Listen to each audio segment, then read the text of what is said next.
వ్యాసుడు వేదములను విభజించాడు, పురాణాలు ఉపపురాణాలు రచించాడు. అయినా కానీ వ్యాసునికి తృప్తి కలగలేదు. వ్యాసునికి మనోవ్యధ తీరలేదు. అప్పుడు నారదుడు వ్యాసుడి చింతను చూసి అతడికి భగవంతుడి లీలలను తెలియచేసే కథలను లోకానికి అందచేయమని చెప్పాడు.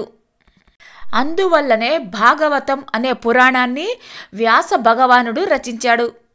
శ్రీమద్ భాగవతము 18,000 శ్లోకాలతో ఉంది. దీనిని మొదటగా సుఖమహర్షి పరీక్షిత్ మహారాజుకి సప్తాహ దీక్షతోటి చెప్పాడు. మనకి విష్ణు సహస్రనామం ఎలా వచ్చింది? భీష్మ పితామహుడు విష్ణు సహస్రనామం పలికేటప్పుడు అందరూ శ్రద్ధగా విన్నారు, కృష్ణుడు ధర్మరాజుతో సహా. కానీ ఎవ్వరూ రాసుకోలేదు. 1940వ సంవత్సరంలో నడిచే దైవం శ్రీ మహాస్వామి వారి దగ్గరికి ఒక వ్యక్తి ఇంటర్వ్యూ చేయడానికి టేప్ రికార్డర్ తోటి వచ్చాడు. అది చూసిన స్వామివారు ప్రపంచంలో అతి పురాతనమైన టేప్ రికార్డర్ ఏది అని అందరినీ అడిగారు. దానికి ఎవరు సమాధానం చెప్పలేకపోయారు. స్వామివారు ఇలా చెప్పారు: భీష్ముడు సహస్రనామాలతోటి కృష్ణుడిని స్తుతిస్తున్నప్పుడు అందరూ కృష్ణుడు, పాండవులు, వ్యాస మహర్షితో సహా అత్యంత శ్రద్ధగా విన్నారు.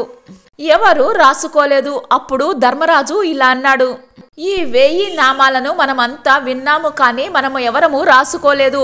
ఇప్పుడు ఎలాగా కృష్ణ అని అడిగాడు.